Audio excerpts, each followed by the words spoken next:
utarakanda subscribe kuri no channel, iki nicyo giye kugira ngo nzuye kandi kubera kuri no channel ya mbere kugezaho amakuru mashyashya y'imyidagaduro utasanga handi. Tukugezaho amakuru y'abahanzi nyarwanda, abakinnyi ba filime n'abakinnyi b'umupira w'amaguru. Amakuru yose nta handi wayasanga usibye hano. Icyo usabwa ni ugukanda subscribe ndetse ugakanda na notification nako kazogera kari ku ruhande, ubundi amakuru yose ukazajya uyabona ako kanya. Kuri uyu munsi rero tugiye kuvuga ku muhanzi nyarwanda uririmba injyana ya gospel. Ni umusore ukiri mutoya ariko wigaruriye imitima ya benshi kubera ubuhanga afite n'ijwi ryiza mu kuririmba ndetse n'imyandikire myiza. Uyu nta wundi ni umusore witwa Israel Mbonyi, akaba ari nayo mazina akoresha mu buhanzi. Uyu musore rero ni umusore watangiye umuziki ari nko kwishimisha cyangwa se ari nko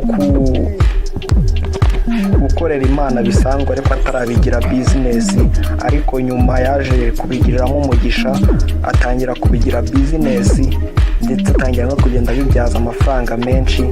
Uyu musore rero ni umusore watangiriye uwo muziki mu gihugu cy'Ubuhinde, aho yari yaragiye kwiga ibintu bijyanye na farumasi.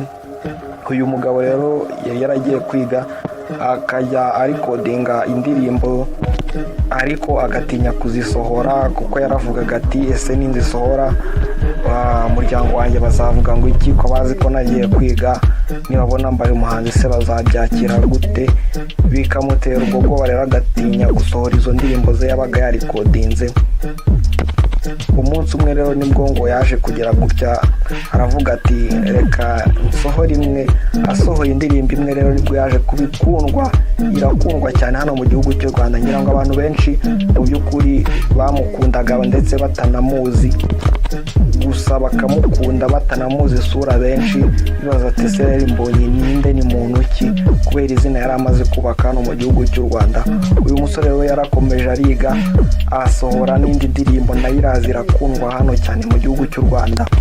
Abantu ariko bakomeza kwibaza ati uyu musore Israel Mbonyi ninde, ni muntu ki? Arakomeza yiga mu mashuri yaho mu gihugu cy'Ubuhinde, arasohora indi ya gatatu, asohora iya kane, asohora iya gatanu, gutyo yubaka izina rikomeye cyane hano mu gihugu cy'u Rwanda ariko abantu bataramumenya. Nyuma rero aje mu Rwanda nibwo abantu noneho batangiye noneho kumukunda cyane, babonye ukuntu ari umwana muto ariko afite impano itangaje yo kuririmba kandi akaba aririmbira Imana.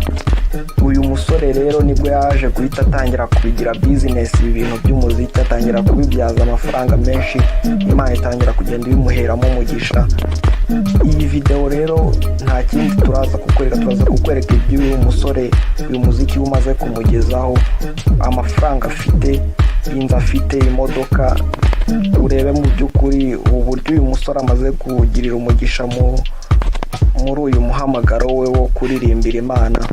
Nkwibutsa rero wowe utarakanda subscribe banzu ikande kugira ngo ibindi byegeranyo nk'ibi, amakuru mashya uzajye tuyabona tukiyashyiraho. Uyu musore Israel Mbonyi rero ni umusore ukiri muto nk'uko bigaragara. Uyu musore yakoze ibitaramo hano mu gihugu cy'u Rwanda, ni umwe mu bahanzi bake cyane babashije kuzuza arena. Uyu musore arayuzuza, abantu ibihumbi 10 birenga bakuzura. Ngira ngo yakoreyemo ibitaramo bigera nko muri 2 ahari niba ntibeshye.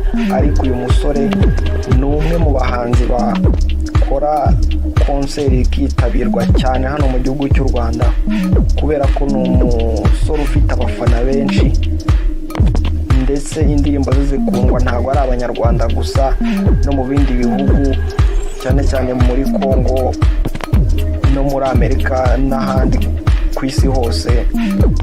Uyu musore arakunzwe cyane. Uyu musore rero Israel Mbonyi yize farumasi arayirangiza aho mu Buhinde. Kuri ubu ngubu rero asigaye yamamariza kampani ikomeye cyane cyangwa se ikigo gikomeye cyane nka Rwanda Forensic Laboratory. Iyi ni laboratoire ikomeye cyane ipima ibintu bijyanye n'amasano, ibiyobyabwenge, DNA. iyi ni laboratori ikomeye cyane yaje hano mu gihugu cy'u Rwanda. Uyu musore rero Israel Mbonyi we n'undi muhanzi witwa Clarissa Karasira ni bamwe muri bake batoranyijwe mu kubrandinga cyangwa se mu kwamamaza iyi kampani ya Rwanda Forensic Laboratory. Nkeka ko bishobora kuba byarahujijwe n'uko yize ibintu bijyanye n'ubundi n'ubuganga, akaba ari cyo cyatumye bamuhitamo mu kuba yaba ari we brandi yaba mu ba brand ambassador b'iyi kampani. Uyu musore rero afite indirimbo nyinshi cyane, afite amarubumu agera muri 2 niba atarenga, ndumva ntabyibuka neza, ariko uyu musore afite indirimbo nyinshi zakunzwe cyane, harimo izi za Karame, hari izi zabaho n'izindi nyinshi. Ni umusore bwa mbere wabanje kujya asohora indirimbo ariko ntakore clip. Ni ikintu abantu benshi bibazagaho, ese uyu musore ni muntu ki udakora amashusho utigaragaza muri clip? Ibyo rero ni ibintu abantu benshi bibazagaho. Nyuma rero yaje gusobanura impamvu ko icyo abagambira atari ukwiyerekana isura, ko ni icy'ingenzi ngo ari ubutumwa buba buri mu ndirimbo ze abashaka gutambutsa. Ariko nyuma byaje guhinduka kuko ubu ngubu asigaye akora live, performinga nyine indirimbo live ku mashusho. Ni ibintu abantu benshi bishimiye kuko usangaga indirimbo ze zikinwa ku maradiyo gusa, ariko ku mateleviziyo kubera yuko nta clip ugasanga abantu benshi ntago bazibona.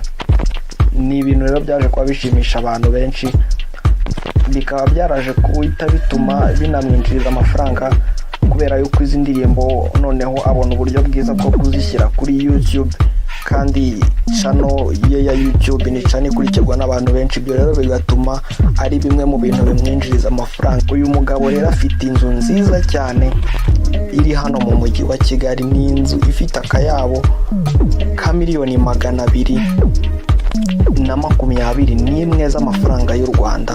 Ni inzu nziza cyane mu by'ukuri, ifite jaride nziza, ifite pariseri ngari nziza cyane. Uyu musore rero akagira imodoka nziza cyane. Uyu musore afite Range Rover y'umweru nziza cyane. Iyi ni Range Rover igura miliyoni 130 z'amafaranga y'u Rwanda. Ngira ngo murabyiboneye rero, uyu musore Imana imaze kumuhera umugisha muri uyu muhamagaro we wo kuririmbira Imana. Uyu musore rero Israel Mbonyi tumubwira tuti felicitation, komerezaho, ajya akomeza duhesha umugisha. Nkibutsa rero utarakanda subscribe kuri ino channel, iki nige kugira ngo wanze uyikande, kubera ko iyi niyo channel ya mbere kugezaho ibyegeranyo nk'ibi, amakuru nk'aya nta handi wayasanga.